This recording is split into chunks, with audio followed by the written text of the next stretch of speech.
১৩২ বছরের রেকর্ড ভেঙে ট্রাম্পের প্রত্যাবর্তনের পর থেকেই আলোচনা সৃষ্টি করে চলেছেন মার্কিন প্রেসিডেন্ট ডোনাল্ড ট্রাম্প।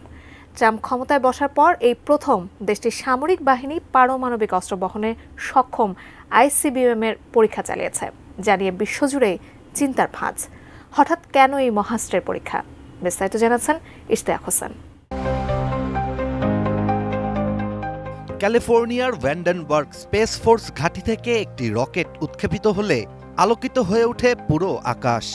সেই আলোড়ন ছড়িয়ে পড়ে পুরো বিশ্বেও, কেননা রকেটটি সাধারণ কোনো মহাকাশ গবেষণার জন্য তৈরি নয়, বরং এটি মার্কিন যুক্তরাষ্ট্রের একটি আইসিবিএম পরীক্ষা ছিল।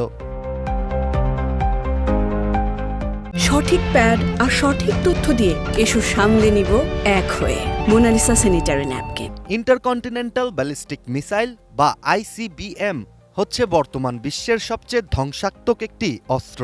এই মহাস্ত্র এক দেশ থেকে আরেক দেশ, হোক সেটা 1000 কিলোমিটার দূরে, নির্ভুলতার সাথে আঘাত হানতে সক্ষম। এছাড়া এই ধরনের মিসাইল পারমাণবিক ওয়ারহেড বহন করতেও সক্ষম, যার ফলে এই অস্ত্র পরীক্ষা বরাবরই কাঁপিয়ে তোলে পুরো বিশ্বকে। তবে হঠাৎ যুক্তরাষ্ট্রের আইসিবিএম পরীক্ষা চিন্তার ভাঁজ ফেলেছে বিশ্ব নেতাদের কপালে। মার্কিন বিমান বাহিনী জানিয়েছে, একবিংশ শতাব্দীর হুমকি প্রতিরোধ ও মিত্রদের আশ্বস্ত করতে এবং যুক্তরাষ্ট্রের পারমাণবিক প্রতিরোধ নিরাপদ, সুরক্ষিত, নির্ভরযোগ্য ও কার্যকর রয়েছে তা দেখানোর উদ্দেশ্যেই এই উৎক্ষেপণ করা হয়েছে। তারা আরও জানায়, যুক্তরাষ্ট্রের এই উৎক্ষেপণ বর্তমান বিশ্বের ঘটনাগুলোর প্রতিক্রিয়া নয়। আমেরিকা অতীতেও ৩০০টিরও বেশি এ জাতীয় অস্ত্রের পরীক্ষা চালিয়েছে। আন্তর্জাতিক গণমাধ্যম থেকে জানা যায়, যুক্তরাষ্ট্রে এই পরীক্ষায় উৎক্ষেপণ করা হয়েছে মিনিটম্যান 3 নামের মিসাইল। এই ধরনের মিসাইল একসাথে বেশ কয়েকটি পারমাণবিক ওয়ারহেড বহন করতে সক্ষম।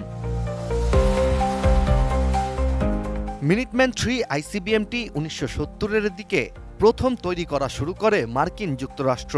পরবর্তীতে এটি মার্কিন পারমাণবিক প্রতিরোধ কৌশলের একটি গুরুত্বপূর্ণ অংশ হিসেবেই এখনও রয়ে গেছে। আমেরিকার মন্টানা, নর্থ ডাকোটা এবং ওয়াইয়োমিংয়ে ভূগর্ভস্থ সাইলোতে এই ধরনের 400টি অপারেশনাল ক্ষেপণাস্ত্র রয়েছে বলেও জানা যায়। আর অবাক করার বিষয়টি হচ্ছে, এই মিনিটম্যান 3 মিসাইলটি 14,000 কিলোমিটার দূরের লক্ষ্যবস্তুতে প্রতি ঘন্টায় 24,000 কিলোমিটার গতিতে আঘাত হানতে সক্ষম। Ishtiaq Hossain, ATN news.